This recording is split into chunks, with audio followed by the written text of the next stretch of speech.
TikTok short ဒီမှာထားတဲ့ပန်းပင်လေးစိုက်မှာဖြစ်ပါတယ်ရှင်နော်။စားတဲ့ရေးထားပဲဘယ်လိုစိုက်ရမလဲဆိုစိုက်ရအောင်။ဒါလေးကအရင်ကမှာထားတဲ့အစီအစဉ်ပေါ့နော်။ဒီအစီအစဉ်မှာထားဒီမှာနှစ်ပင်ပေါက်လာပြီပေါ့နော်။အဲကြောင့်ထပ်ပြီးမှာလိုက်တာအယောင်မကျတဲ့ဟာလေးမှာလိုက်တာပန်းလေးဆိုဒီလိုလေးပြ Justin နီ။အော်ကျန်နေတယ်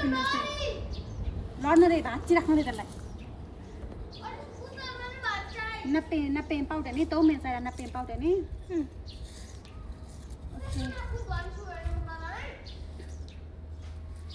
ပေါက်ပြီးပန်းပွင့်လည်းထပ်ပြပေးမယ်နော်โอเคဒီအားလေးတရားဆိုရင်အနီအောင်ဒါလိမ္မော်နဲ့အဖြူ mix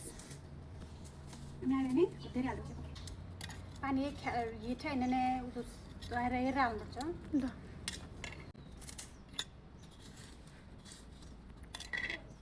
အယောင်ဆုံးလေးဖြစ်အောင်ခိုက်တာနော်ဒါတိတော့ရှော့နေမှာနော်တကယ်လဲပေါက်တယ်တိတော့ရှော့နေမှာလေအပင်လေးရလေအခုတပါချင်တာकी बात चाहे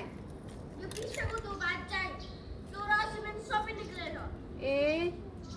बोले क्यों जो रात से छुट्टे नहीं मैं किन दिन ना नहीं खाना पीना वाला